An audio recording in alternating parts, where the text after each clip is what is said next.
Thank you for joining the University of San Francisco's Museum Studies program and the Thatcher Gallery tonight. My name is Kaylin McGee, and it is my pleasure to welcome you to the launch of the survey exhibition and preview of the newly commissioned public art project by Related Tactics. So everyone knows what to expect tonight. We'll start the evening with a short preview of the online exhibition that has been put together by my classmates in the curatorial practicum.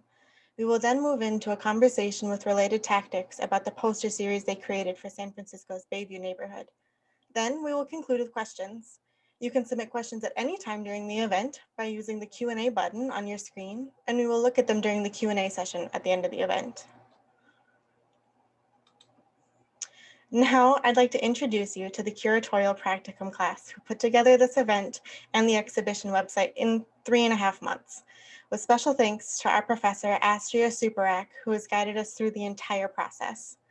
The video I'm about to show is a preview of the online exhibition, Become the Monuments That Cannot Fall, which premiered today. You can find the exhibit through the Thatcher Gallery website. We'll put the link in the chat at the end of the event.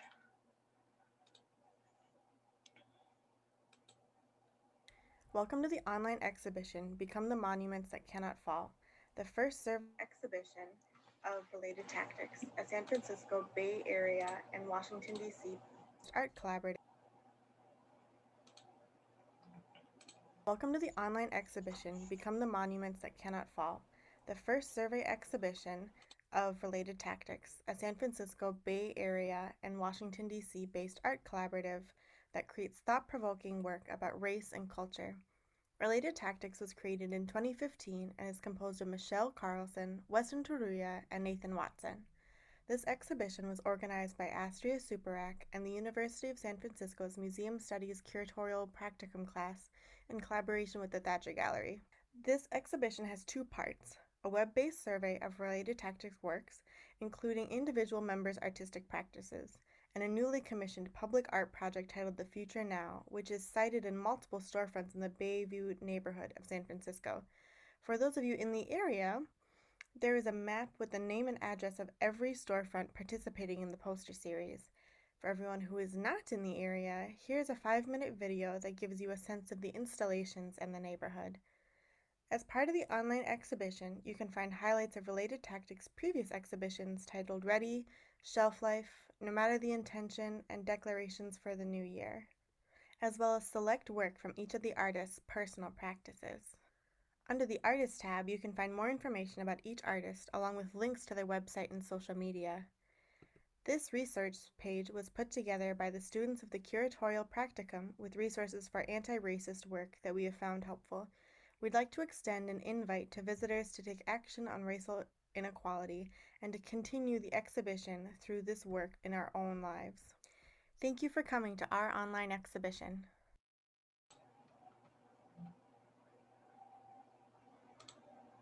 Welcome to the online exhibition.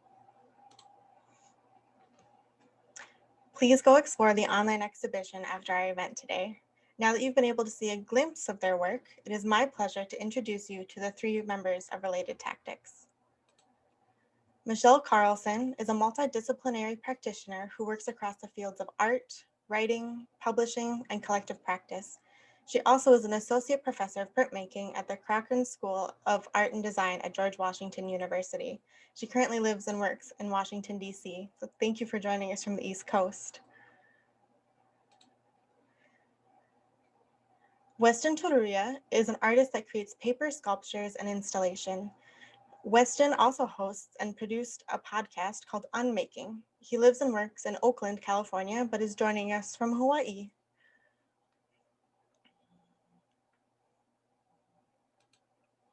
Nate Watson is an artist, designer, and the executive director of the Bayview nonprofit Public Glass. His visual work is often formed by constructed architectural interventions and poetic imagery. He resides in San Francisco, California. So thank you all for joining us tonight.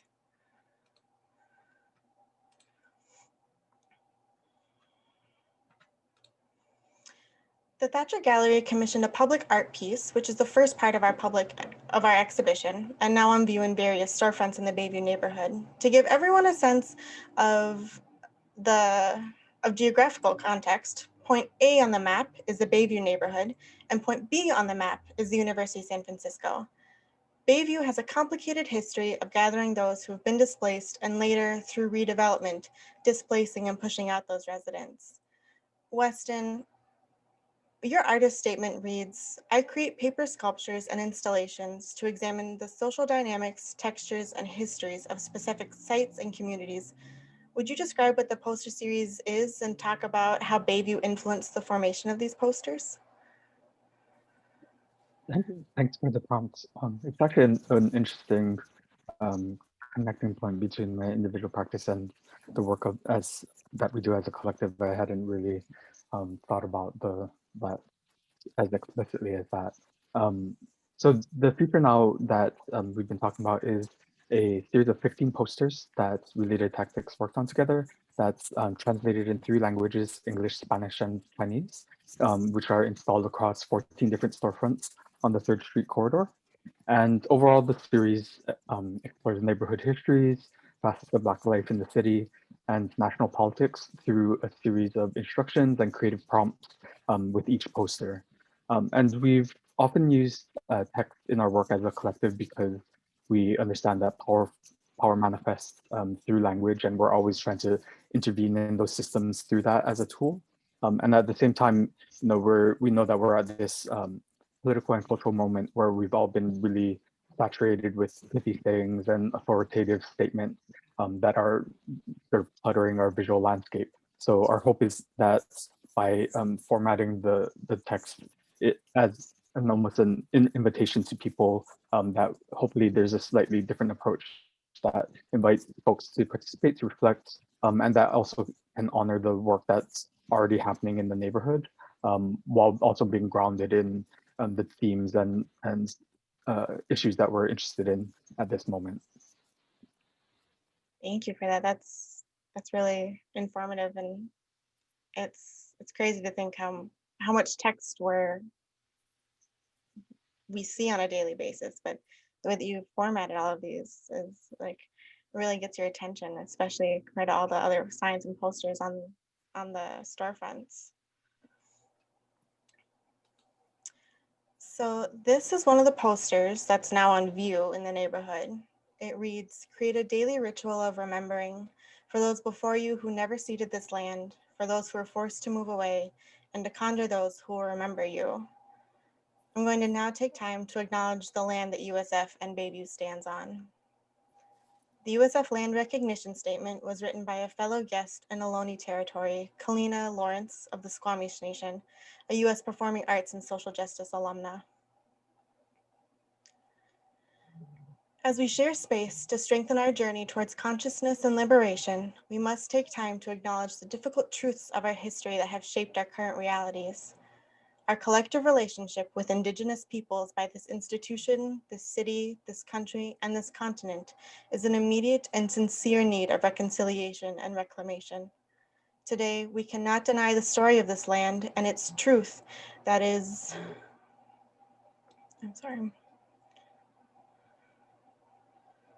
that is too often untold. Today, we gather on unceded, stolen Ohlone territory. The village of Yelamu is in the territory of Ramaytush-speaking people, one of 8 nations now referred to as Ohlone. Even through devastating events, the Yelamu are still here and working tirelessly for their rights to remain and evolve in the place we consider San Francisco. Many of us who have come to benefit from this land still participate in the ongoing displacement of its original stewards, but we can choose to be better advocates and accomplices in favor of their restoration. We have the responsibility to indigenize every space we occupy. We have the obligation as guests to inform ourselves about each region we visit, starting most intimately with the ones in which we reside. No matter how long-term or temporary our stay is, we must offer ourselves in the same way that we have gained from the injustices faced by Ohlone peoples and those beyond the Bay Area at the hands of colonial invasion. Moving forward, we encourage the amplification of Indigenous land recognition at the beginning of dinner with our families, at every event, ceremony, and gathering that we organize, and in our everyday walk as lifelong students. As one Mutsun Ohlone sister, Kenyon Sayers Rude, says, there have always been Indigenous peoples in the spaces we call home, and there always will be. Today, as you reach another milestone in your journey, we hope that you embrace our call to use your influence as a resource for Indigenous liberation.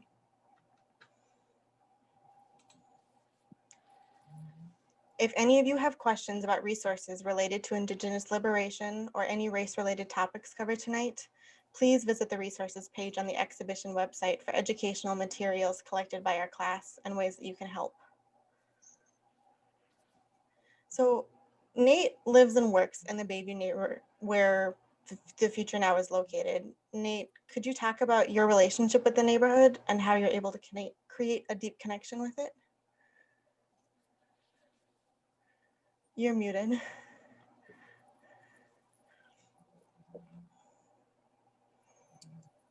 Well, it wouldn't be me if I didn't start off muted. So thank you again for hosting. My connection to the Bayview neighborhood is kind of multifaceted. I live here. It's my home. It's also the place where I run the arts nonprofit Public Glass. And, you know, part of the job that I started 10 years ago here was to reconcile some of the disconnects, some of the ways that this organization has existed here, benefited from being in the neighborhood, but not deeply invested in some of the things that one would do if you really cared and really called this place home. And so by reconciling some of the things within the organization that I run, I've been able to connect with businesses, with other activists, with other nonprofit organizations, people that provide services, other residents, just by living and working and walking. And so, you know, this project really felt very natural, very much like home. And I was really excited that, you know, this project came up, and also excited to bring my collective into this and really share some of the really special things about the neighborhood with students, with the collective.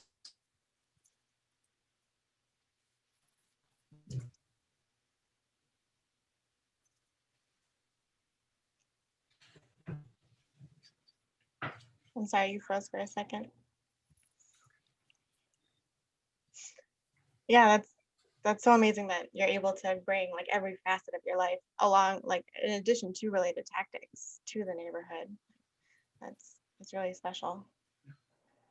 So the posters were installed last month, and we have a 1-minute video, which gives a sense of the installations in the neighborhood.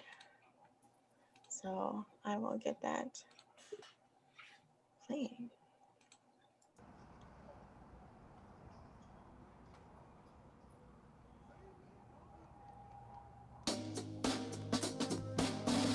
Guest curator Astra Superrock and USF's Thatcher Gallery began conversations with the artist collective Related Tactics at the beginning of Shelter in Place.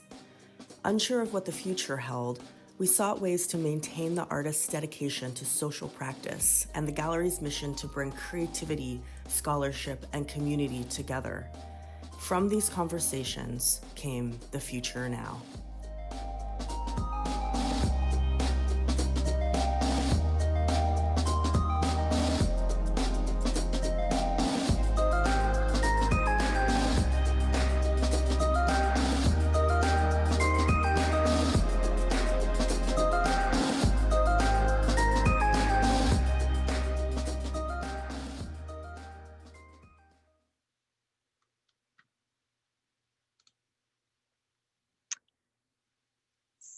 Please, there will be a full-length video ready to go shortly, within a few days, hopefully. And that will be on the online exhibition, so keep an eye out for that.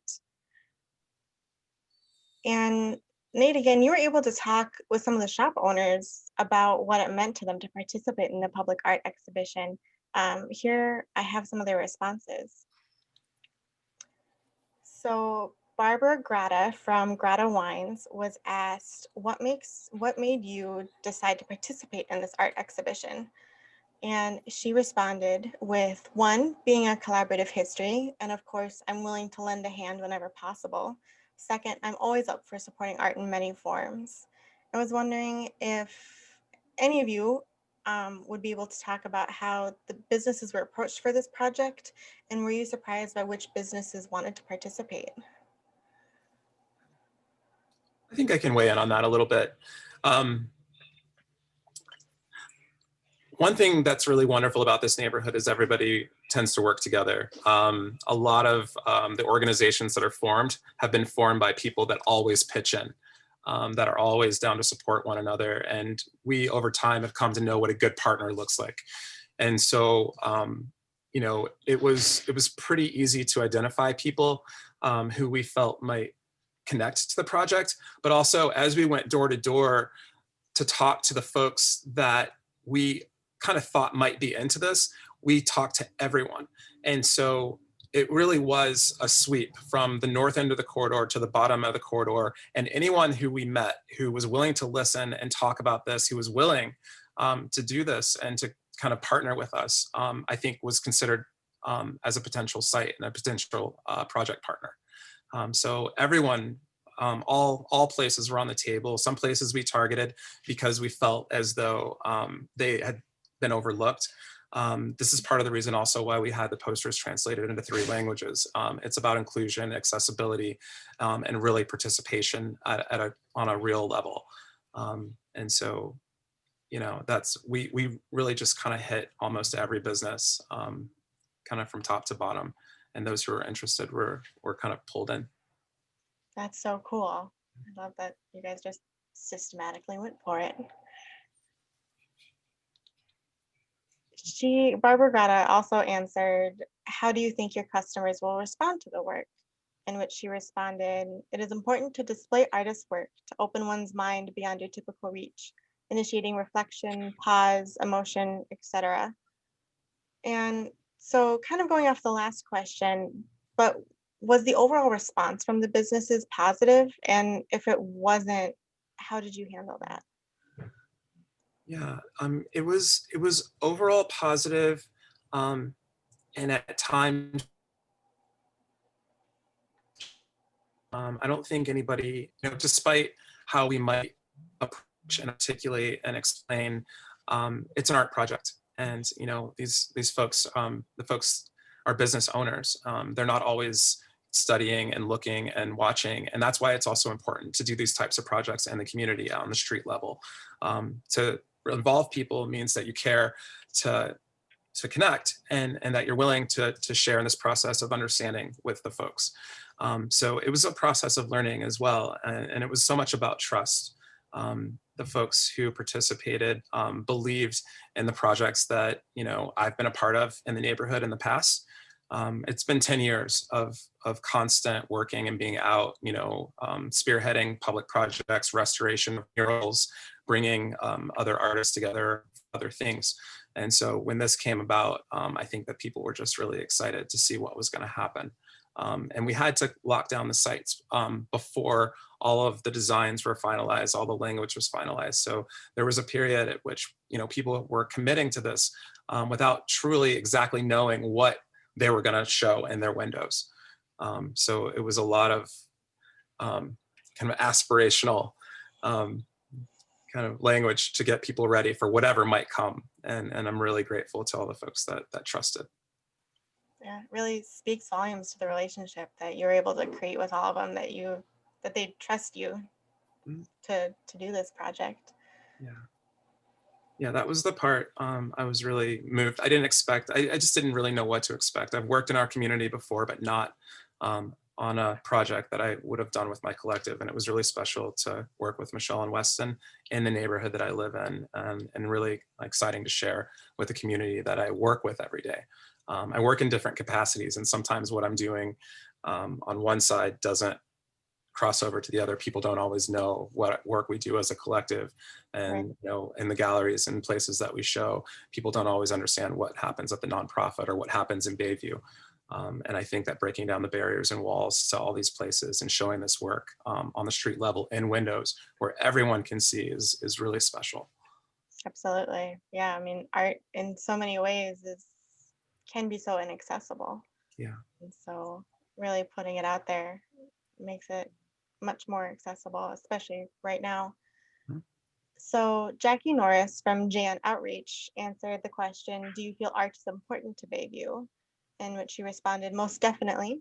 When you research the history of Bayview, you will find the fabric of art education, family, and businesses woven together like a quilt. And I really liked that quilt metaphor. So I was wondering if any of you would be willing to talk about how you feel like you fit into this metaphorical quilt, whether it's the first time you're working in Bayview or like Nate, like you've been working here for years. I feel like it's important to kind of emphasize how much of this relationship, the relationships we built in the Bayview were really about Nate's long-term relationships with the neighborhood. You know, he's super humble, but he's been like grinding at a nonprofit that does lots of youth center and community facing programming for like the past decade, and has a partner that is a business owner in the Bayview and is deeply invested in the neighborhood, both on personal and financial and professional capacities. And I don't know that Weston and I could have necessarily built that same relationship. Definitely not in the amount of time that we kind of put the project together, but even just in general over time that Nate, I think his relationship and the work that he's done there. I mean, we had so many moments where we really relied on him to even just like go hang a poster or go with someone to hang something because he needed to be there to be able to facilitate with business owners and people just kind of, you know,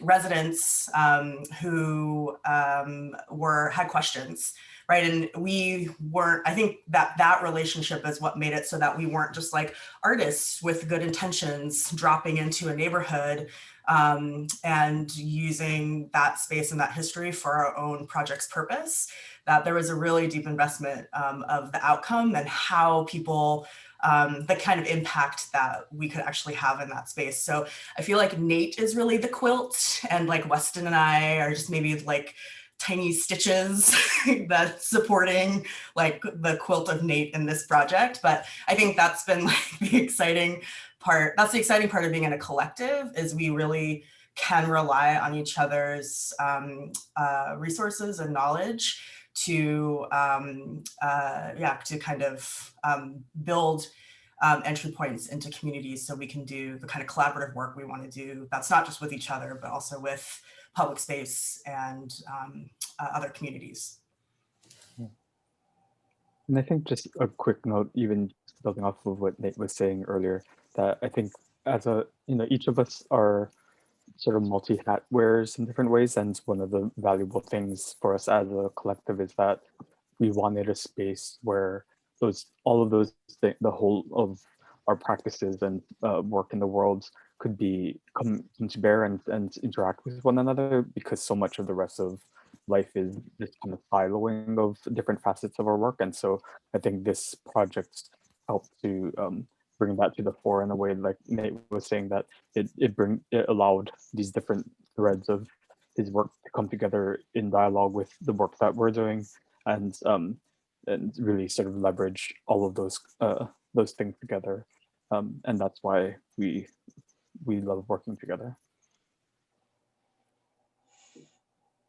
I appreciate how the three of you really each other's strengths and like really use that to your advantage within the collective and within your own art making. And it's really encouraging to see that kind of dynamic between any professionals, honestly.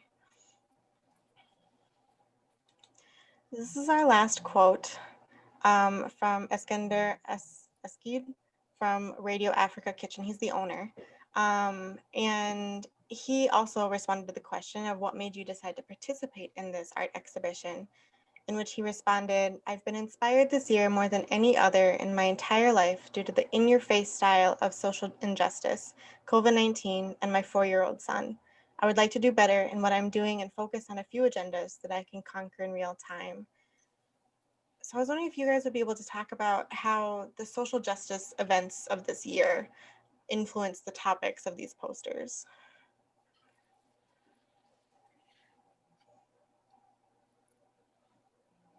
Well, I know that, you know, really everything has influenced this project, from the lockdown, COVID, really changed the entire direction of this project. And it changed the format from the beginning. And a lot of the reason why these are in storefront windows are because those are the places that are viewable, accessible, the place we don't have to ask somebody to come into a space to experience the project. We don't ask people to gather. This is just happening. The people are experiencing this as they're moving through the world. And, you know, I think that, you know, given all the things that have happened, I think we were all on a call one day. And the way I remember it is we were looking through images and thinking about the neighborhood, and we were doing research. Sometimes when we're working together, we're researching in real time. And I pulled up an image that of a protest where the National Guard was called into the Bayview, and they were lined up in a space outside the Bayview Opera House, right outside 4900 3rd Street, which is the central location for this project. And it all really, for me, came together in that moment, because I felt like things that happened, you know, in the 70s, those images could have been a few months ago or today. And this idea of working in this neighborhood in this context around issues that are exactly the same as they were then. And the idea that, you know, the future is also the past, you know, and the past is now. It really kind of coalesced for me, the trajectory of the project. And then, you know, all of a sudden the collective started to work, and Weston started collecting images from his walks with his dogs around Bayview. And all the images started to come into the project and the language, and Michelle started to kind of create a poetic narrative, you know, based on information that we were just sharing together. So it evolved in a really, what I think is a really beautiful way. And as I had to try to explain to people what we were doing so that they would allow us to come into their spaces and share our images, these conversations started to pop out.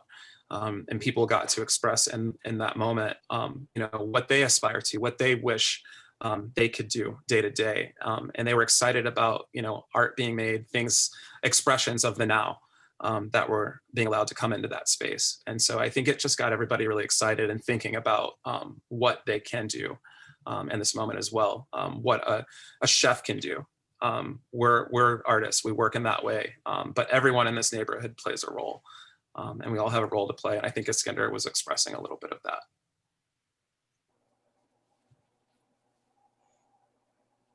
I think also, just to add on to that, I mean, the social kind of context of the past 6 months, 9 months, I think have affected everything across the board. But I will say that one of the things that we saw this summer, right, with the kind of amplification of the ongoing movement for Black lives, I think that one of the things that happened in that moment, and then also the kind of parallel, very divisive political moment, a lot of the kind of public narrative around that whole context was played a big factor in the kind of language that we used. So I think we tried really hard to not focus on what we often in our conversations together call societal wounds, but think about moments of joy as radical, important radical parts of revolution, that also we, like the core of our collective that, you know, when we started about 5 years ago, working together formally, was centered around these complex intersections of race and culture and art practice. And so even the kind of amplification of, you know, these social movements that happened in the summer, you know, we've been making work before that in this fashion. We will continue to do that after, you know, this current moment ends. You know, this is not to us, you know, not that this isn't a very important moment, but it's not like it's a part of an ongoing movement, right? And so I think we're very invested in that ongoing long-term movement. And so I think in some ways, what has been happening in the past 6 months doesn't affect us and this work actually in ways that I think sometimes is expected, because this is the work that we do. And this is the work that we will continue to do. But I do think we prioritized opening up the language of these posters to focus on more complex, like emotional and mental landscapes that weren't just focusing on historical trauma. Because there was so much reliving of trauma, just like in the news and turning on your phone constantly. So. Yeah, even just looking through the posters, like they're all very self-reflective. Like they really ask you, like as the viewer, to do work in a way that a lot of art that I've seen hasn't done. And I feel like 2020 has been a year where a lot of people are asking, like, I'm seeing the world now, but like, what do I do? And like what Nate was saying, like we all have something to do, and we occasionally feel lost and overwhelmed. And it's really encouraging to see at least some semblance of direction, even self-reflective direction, is really empowering.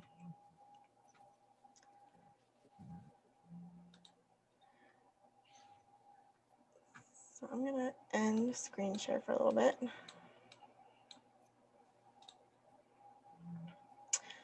So I'd like to move us into talking about your collective artistic process you all have. We touched on it a little bit previously. I know that Nate and Weston were able to visit the businesses in person, socially distancing, but Michelle, you're across the country and weren't able to travel due to COVID. So what was it like to work on a site-specific project from such a distance and over Zoom? I jokingly like to talk about how my move to the East Coast just allows me to boss text Weston and Nate around a lot now. But I think in some ways it was very difficult. There were just decisions that I couldn't make or only could kind of be a part of through documentation or,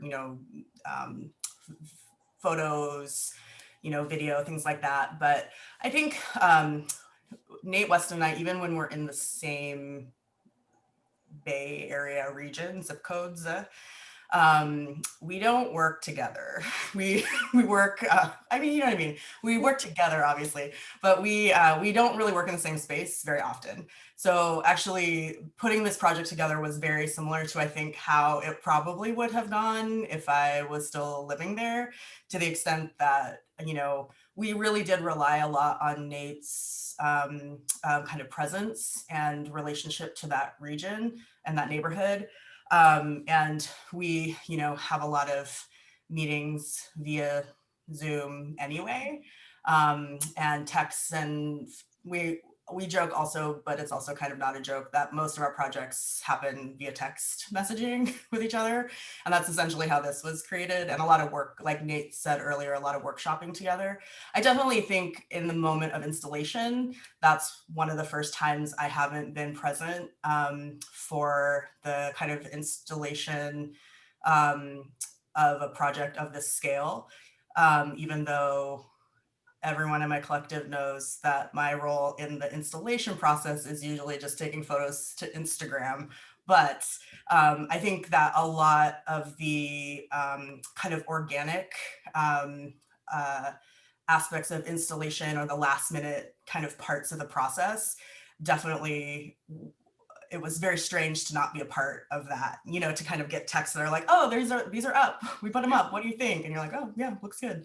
But there's especially since I think a lot of our projects tend to be a little bit post-studio in the sense that they kind of happen in this space, that the moments that we have where we're physically working with objects or paper or we're all three of us come from a very traditional making practice. So I think sometimes we actually miss that in our collective work, because so much of our collective work is actually just having conversations with each other.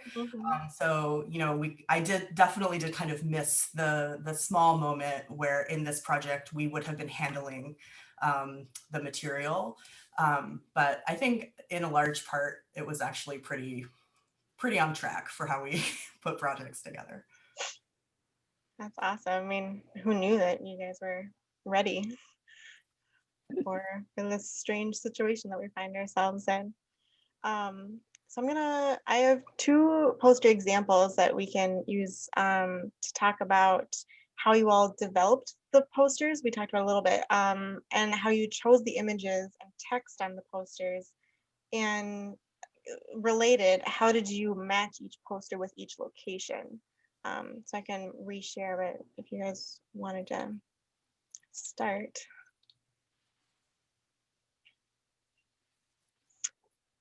Um, yeah, so if anyone wants to just chat about how the posters were developed specifically for the sites and the images, that kind of stuff. Yeah. I can Well, talk a little bit about just the sites and matching the posters.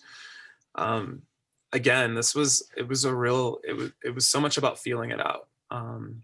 You know, like Jackie at JN Outreach, she's an artist. She makes these really beautiful, she hand draws these cards, and her statement about art and being important, I think really reflected her understanding of creative practice. But she also teaches adult literacy.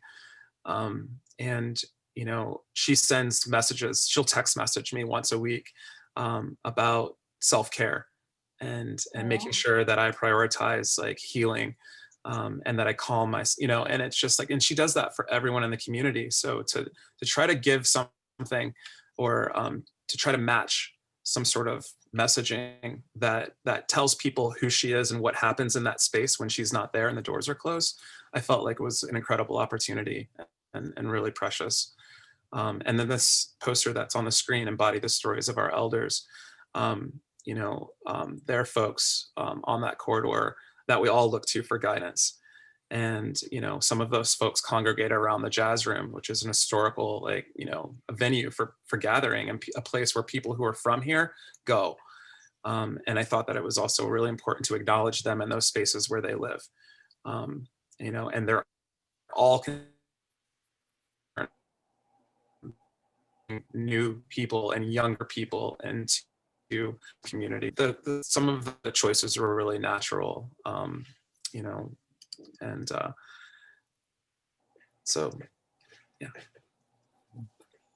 and I guess in terms of for instance, like the color palette, you know, in a lot of our past work, it's been very spare, like black and white, red and white.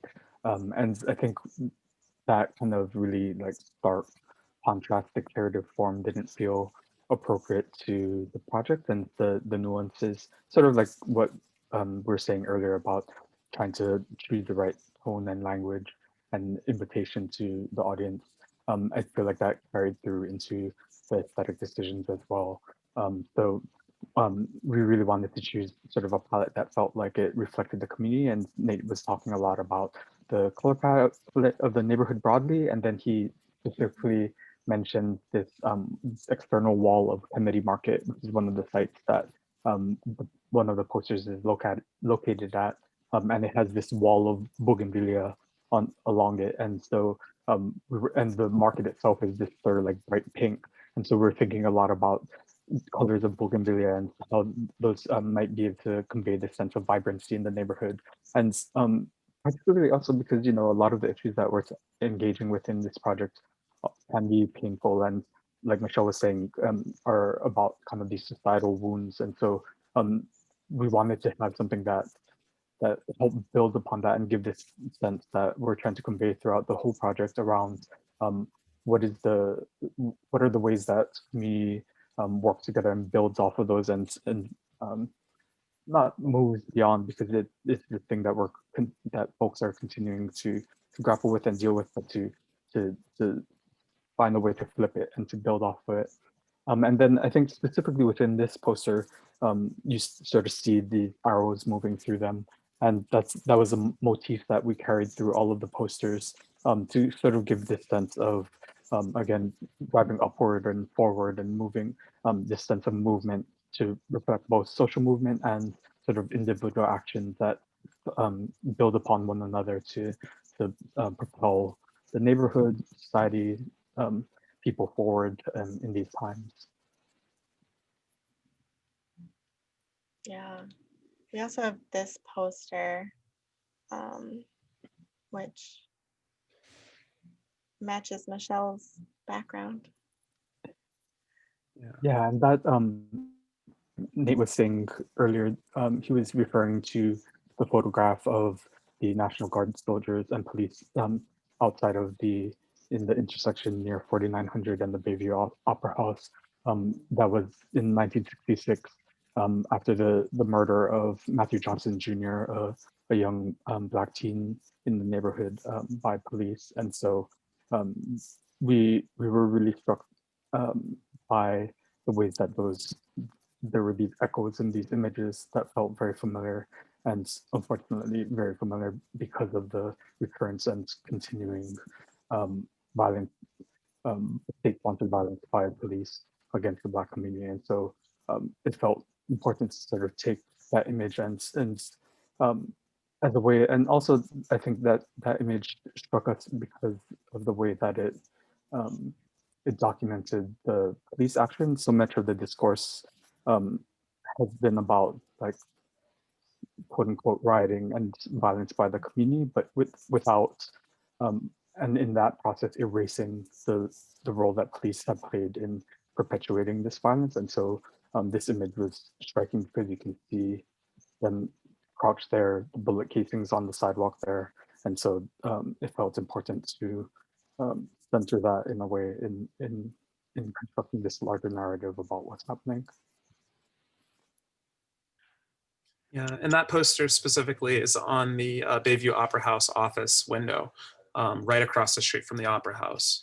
And it's on a really interesting block. And one of the concerns like of the folks that I spoke to as we were moving around the neighborhood talking about the project is that people would forget what happened, that there would be some sort of erasure happening. And that was, even when we were installing the posters, people were like, hey, one of the questions, one of the guys pulled up in his car and rolled down his window, and he didn't ask what we were doing. He asked if what we were doing was going to benefit the neighborhood. Wow. Or if it was going to be meaningful to the. And these were things that I think that we considered every step of the way as we were deciding where these go and what they should look like and who will see them and how they'll be understood. Yeah. It's so much bigger than just a gallery space. Like when you're thinking about what art piece goes where, like thinking about the context of the entire business that you're putting it onto, not just like does the sun glare weird on that particular wall. So it's really amazing to see and to hear from you the amount of thought process that went into each of these decisions. You guys spoke a little bit about this earlier, but I was wondering if you could elaborate on the changes and adaptations that you guys had to do due to COVID. Like, I know that the poster series grew out of it, but any other challenges, or what were you guys thinking of pre-COVID for this exhibition? Pre-COVID, this didn't exist as a project. I think originally the invitation was to do or kind of produce a survey of past works that would be exhibited in the Thatcher galleries. And once, we started talking about this earlier in the year, and COVID the planning for the show kind of paralleled the kind of emergence of COVID.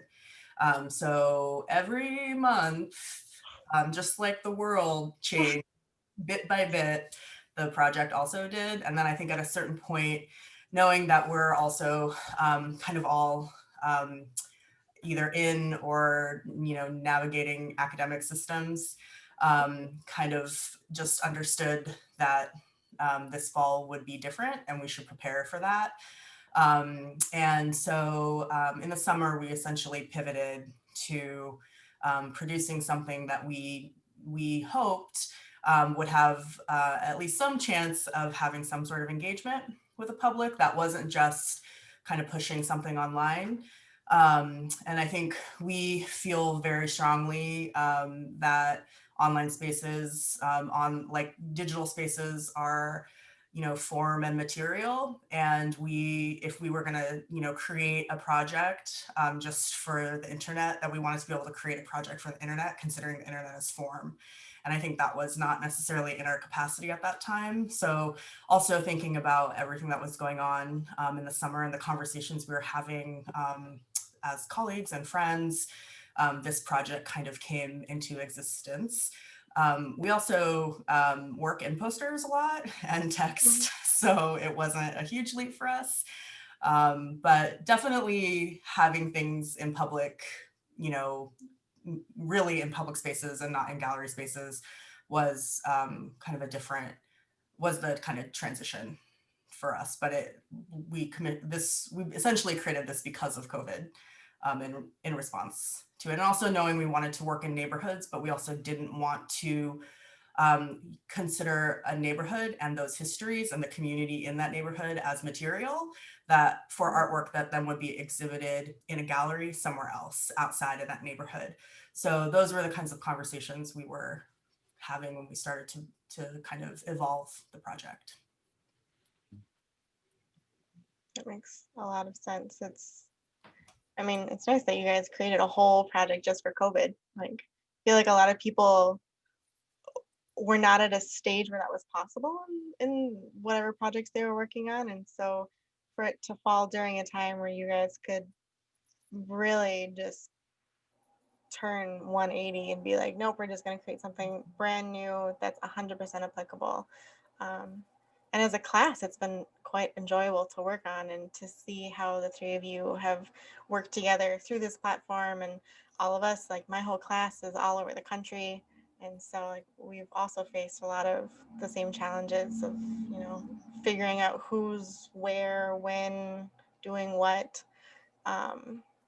So I would like to transition us into the Q&A section. And to get us started, I'd like each of you to talk about what you enjoy about working in this art collective.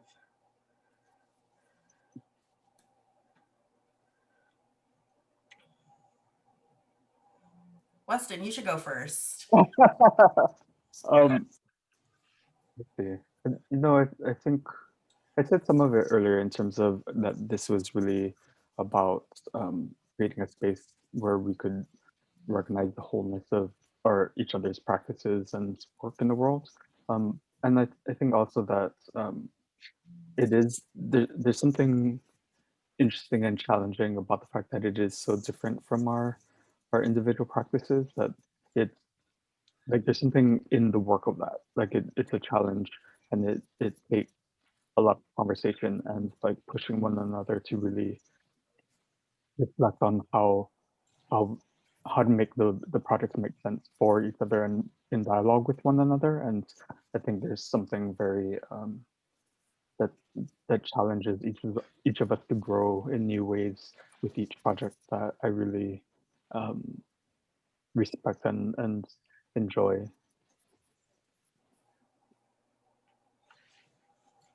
Yeah, I appreciate the challenge, like Weston said.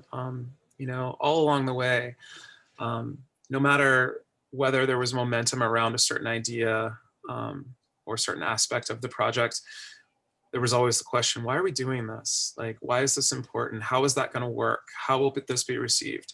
You know, especially from Michelle, who wasn't here. She was so poignant with questioning our process and our ethics around how we worked, because there needed to be a comfort and a familiarity that couldn't be accommodated by just getting in the car and coming down here and seeing. So it really, it grounded our process for me, and really challenged the whole thing. And I learned a ton, and I always do every time we work together, because it's, you know, I get to get outside of the thing that I would do if left on my own. And I really get to challenge all of my own ideas with, you know, the questions from the people that I trust. Yeah, it's interesting because I think in some ways there are things that, like, you know, echoing things Nate and Weston have said about, you know, just being able to accomplish things that as individuals we wouldn't be able to. But it's also not easier to work in a collective, right? I often call it a professional throuple, and it is all, I know I'm gonna get in trouble later, but it's all about relationship building. And things are way slower and things, you know, like a decision that I would just make has to be discussed with two other people and we have to come to consensus around it. But I think there's something really important in that collective work that I think mirrors the interests that we have in movement building in the broader kind of world. That it's slow and painful and exhausting and frustrating, and we don't always get our way. But that's the work of like world changing, right, and paradigm shifting. And so I think there's something about I've come to learn there's something about the practice of working in this collective and producing projects that we are all equally thrilled about in the end, and that also represent all of us. That is an important lesson that I feel like I take things from this into the way I think about my engagement with the broader socio-political context in any given moment. So I don't know in terms of the question if like I enjoy that, but I think it's a very important part of it. And I think that especially given this past year, there's something really important about collectivity. And we've seen what collective action can do in the past even just 2 months. And that the work of that, I think, is one of the most vital ways that we can intervene in like capitalist individuality and individualism, American individualism, right? That like separates us. And so that idea, it's like kind of basic in some ways, that idea of working together is just so important. And I've found that on a personal level, I've really needed that support in the past year, but also that there's something that I am practicing with Nate and Weston that I'm also kind of trying to practice and accomplish in the world outside of our collective.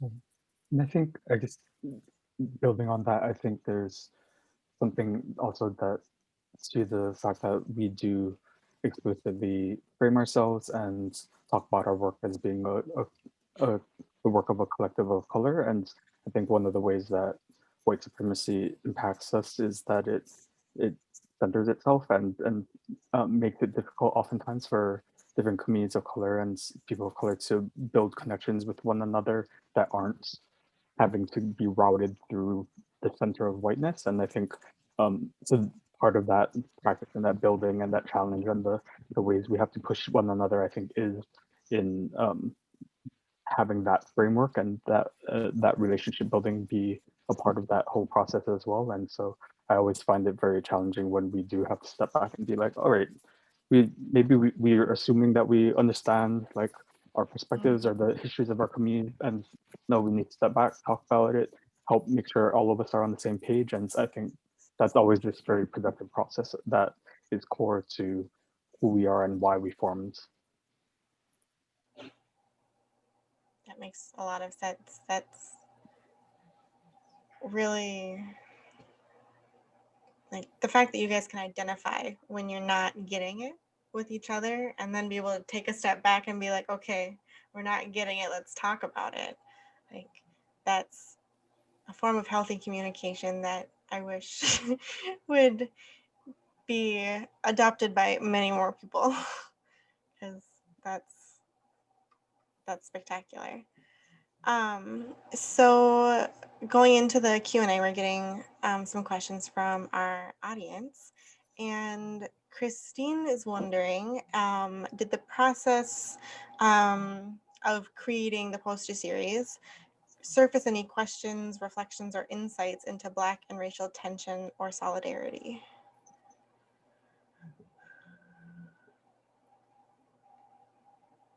I think Christine Wong Gap, shout out.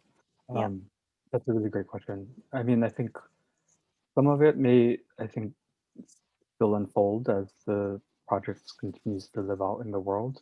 I think that was one of the primary, well, I guess there's a few different layers to that, but it is also one of the primary reasons I think Nate early on pushed to make sure that the work was translated in Spanish and Chinese as well, to make sure that a lot of folks view the the neighborhoods superficially as being like just like a black neighborhood and leave it at that. And I think he very made sure to advocate and make sure that there was a recognition of the fullness of the neighborhood and the communities living there. And I think at the same time, one of the reasons why within the focus of the series is explicitly about, or at least part of it is explicitly about looking at Black histories within the city, was a way of honoring and reflecting on the ways that movement for Black lives are at the center of social change and racial justice at the moment, and that at least for myself as an Asian American, it felt like an important sort of support of Nate's work that we were talking about earlier within the neighborhood, and then also within the collective, how to create this, I guess maybe like, I don't know if model is the right word, but like a way of like within the collective finding a way to support the prioritization of different voices at different times within the project. And at this moment, the prioritization was of making sure that Black histories and stories were more centralized within the project, while at the same time making sure those things were accessible and translatable so that there could be openings for new solidarities and connections to be made. Yeah, that makes a lot of sense. And we showed a picture briefly of one of the posters side by side, one with the Chinese translation. But any of you who are in the Bayview area, you should go check them all out because they're really spectacular looking.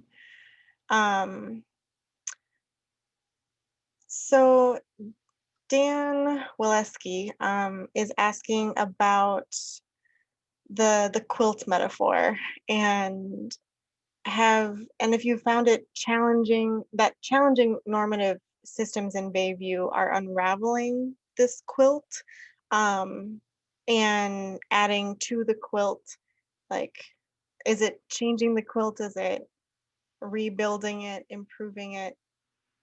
Like, I don't know if you guys can talk about kind of the metaphorical quilt and how its evolution as the neighborhood.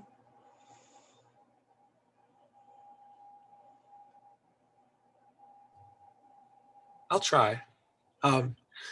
It feels as though we're adding, definitely, we're adding panels to the quilt. We're including more stories, more perspectives, more ideas,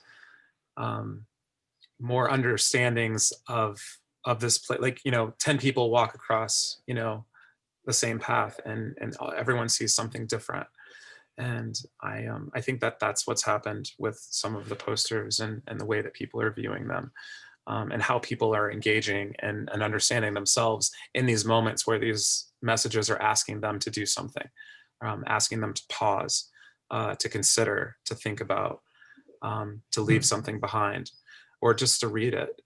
And, I think the process of asking store owners to give us their space has done a lot. That was a collaborative process, or a part of this that I think in the beginning I might have underestimated, and it's central for me in the way that I experienced this whole project.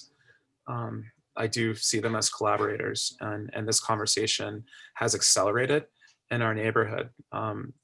Like, my partner does, a lot of economic development and has a lot of relationships in the neighborhood. And, the conversations that are happening via text, and the people that are asking me questions through her Awesome. are constant. Our supervisor wanted to know, about the project. Shimon Walton is just like, explain it to me. Tell me what's going on here. I want to know. And I think that being able to reach the people that govern our spaces, the people that are creating our local economic corridor, the folks that patronize these places, and the people that use the services. I mean, to me, that's weaving together a network around, it's weaving our network into their network. They're not coming to our thing. We're all just kind of participating in the same thing. Have you seen, like, the posters have been up for a little while now, and being that you live so closely there, like, have you been able to see people just like when you're walking interact with the posters? And like, how has that been to see just people walking around interacting with it? It's really great. It feels really, really good. There's never been a time where I haven't been on the street near a poster that somebody hasn't stopped to read one or asked me what this is or who it is or whether I'm the person who did it. And I've had interactions around, the posters that have been translated into all the different languages, and really had interactions that I didn't expect. So it feels really wonderful. And I think it really is working. So I like to be near them, and I like to be away from them and watch other people do what they're doing. Mhm. So yeah, That's I so think it's cool. working out. Yeah, I'm in Minnesota, so I can't necessarily go see them, but I really wish that I could. Yeah. They, Yeah, I've, we've gotten a lot of positive responses. that's awesome. Yeah. So you have an anonymous question asking, knowing that the pandemic changed the way the exhibit was put together, would you consider replicating a similar format after COVID for future projects? Weston's nodding.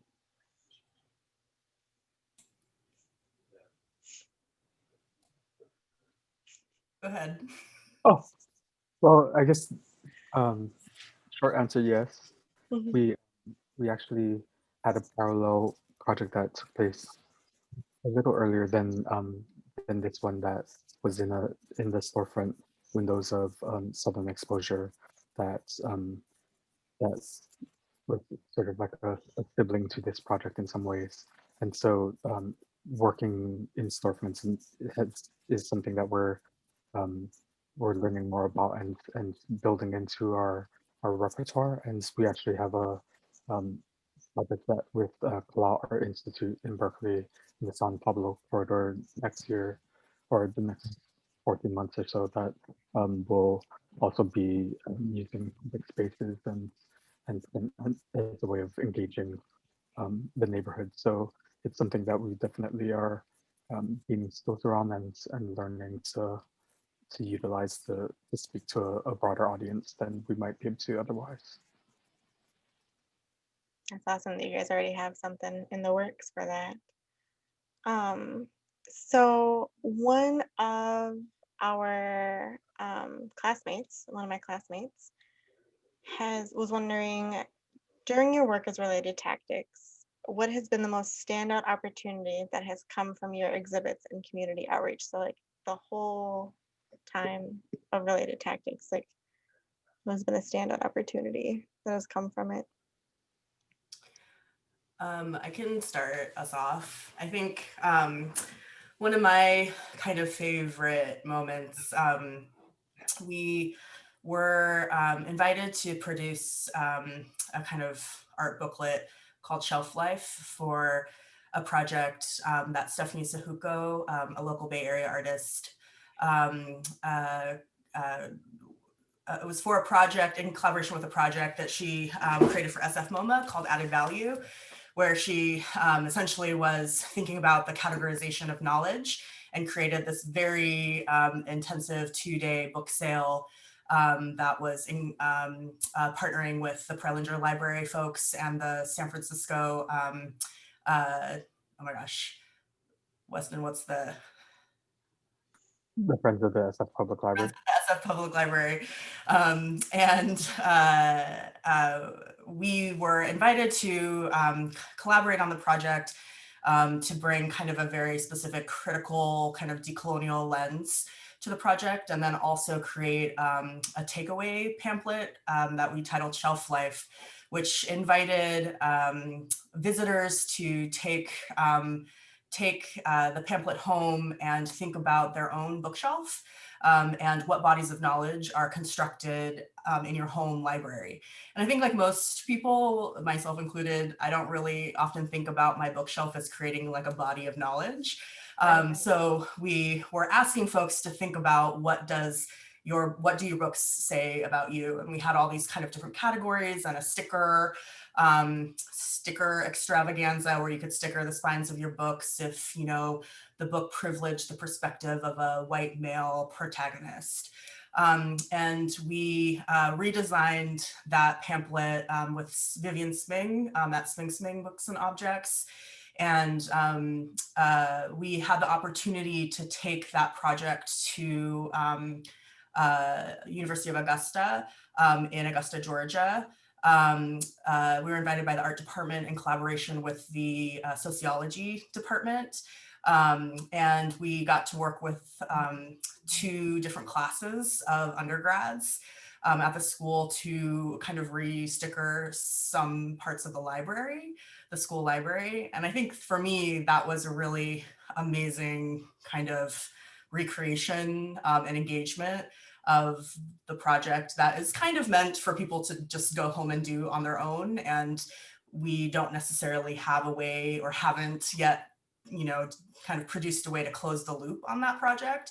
So it was very exciting, I think, to be with all these undergrads who are like, but I love, you know, Degas, and I love all of these, you know, modernist painters and artists and photographers.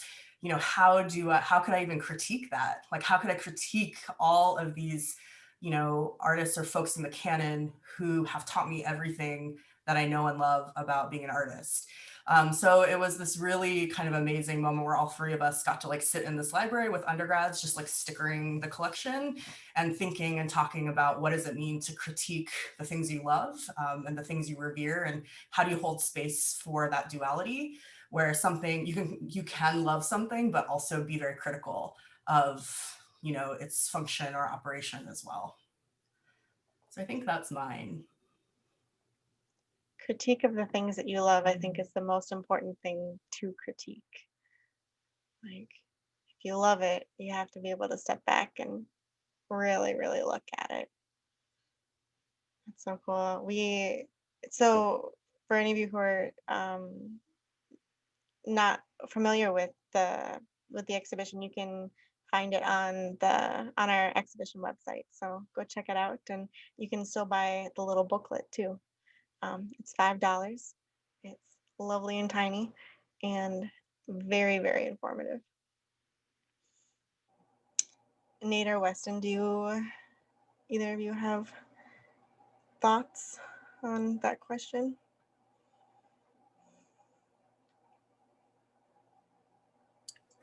I think a project, all the projects have been my favorite project. And all the opportunities have somehow, like, they've all been just really surprising and interesting and fun, I think. But the thing that I think came up recently that surprised me was a commission writing that we just did for the Corning Museum of Glass. And I have this life as a glassmaker, and I work within a craft medium, and I run a nonprofit that's focused on certain things. And, you know, and a lot of parts of the art world and crafts, there's an issue with diversity, and it's there, as with a lot of other things this year, there was a reckoning about how we deal and how we talk and what we've done and what we've not done.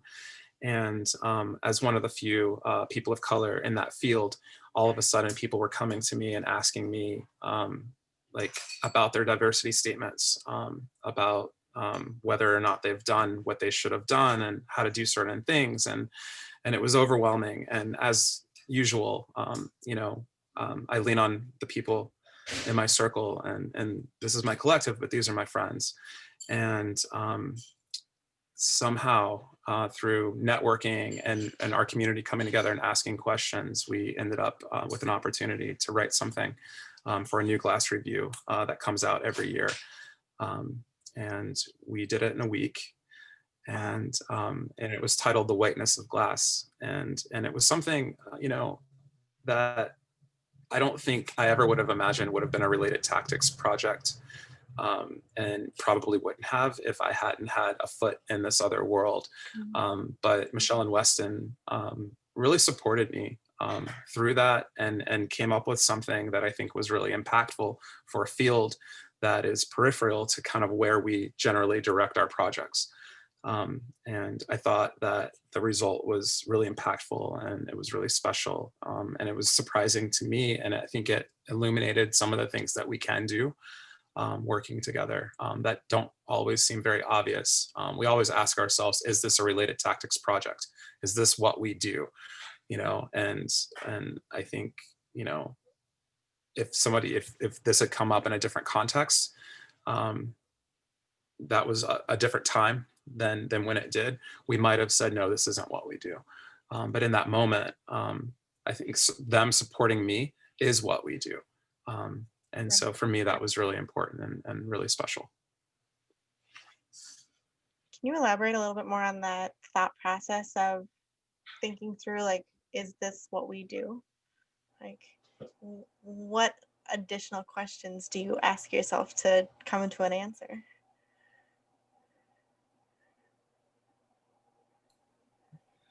I don't know if there's a rubric. It usually goes something like, is this what we do? And they make those same faces and we ponder for a while. Or is this really a tactics project? I think there are things that are very clearly RT projects.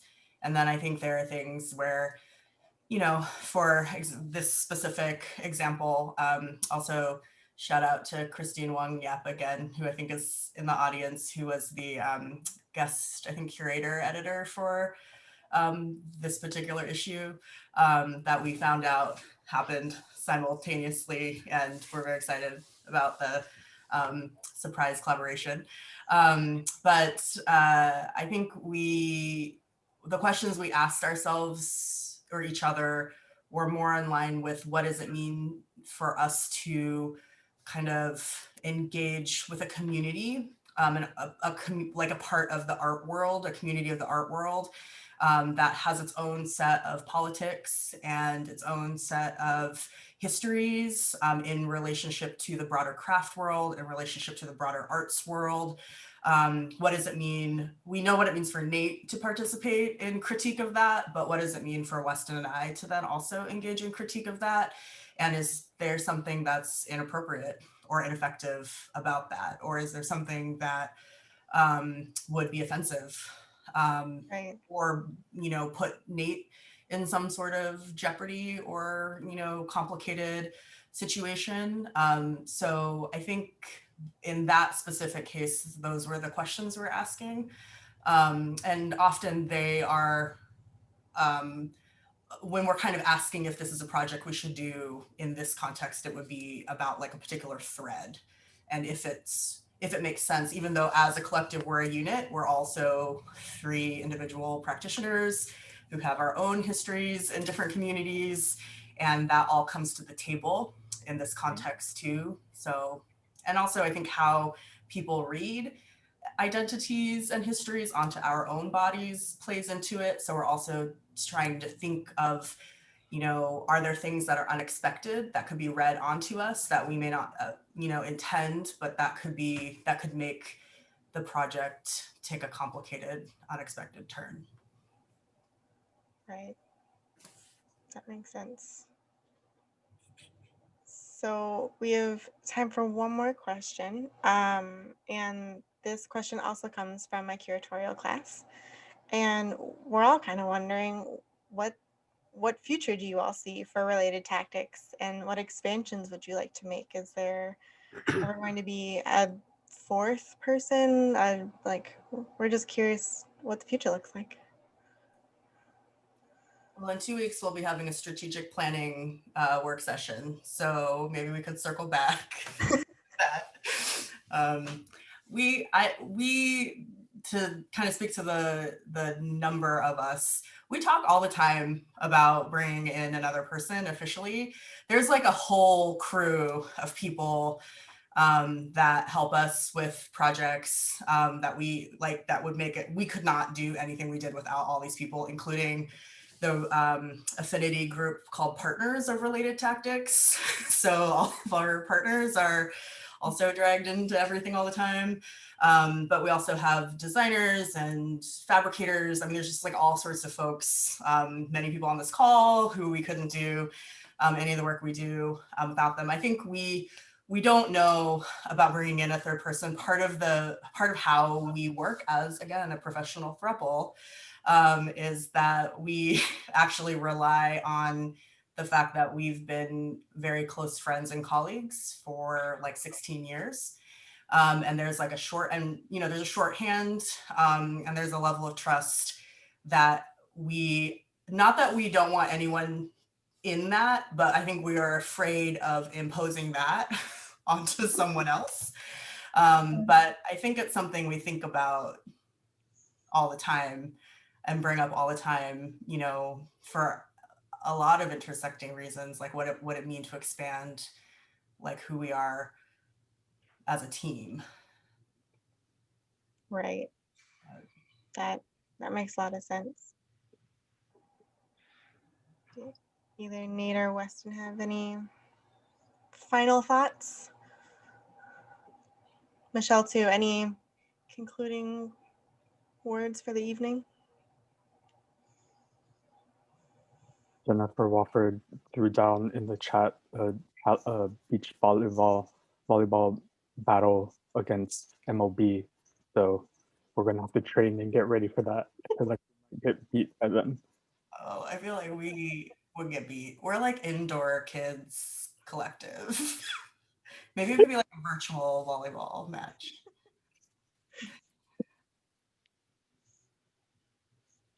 Mini golf.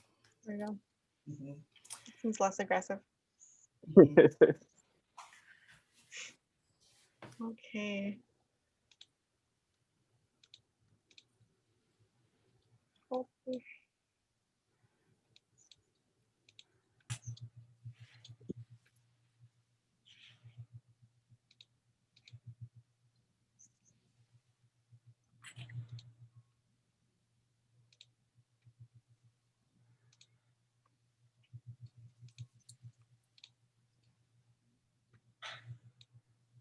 Sorry. So I'd like to respect everyone's time tonight and start wrapping up. I know it's getting late for Michelle out on the East Coast. So thank you to everyone in attendance for joining Nate, Weston, Michelle, my behind the scenes teammates, Justin and Miranda, and I tonight. Please go check out the online exhibition, Become the Monuments That Cannot Fall, on the Thatcher Gallery website, and you can find the link in the chat. A gigantic thank you to the members of Related Tactics, our professor Astria Suparak, Nell Herbert and Gloria Simmons from the Thatcher Gallery, my classmates in the curatorial practicum, and all of the businesses that participated in the Future Now. Everyone who registered for the event will be emailed with information and links related to tonight. So please, everyone, stay safe and have a good night.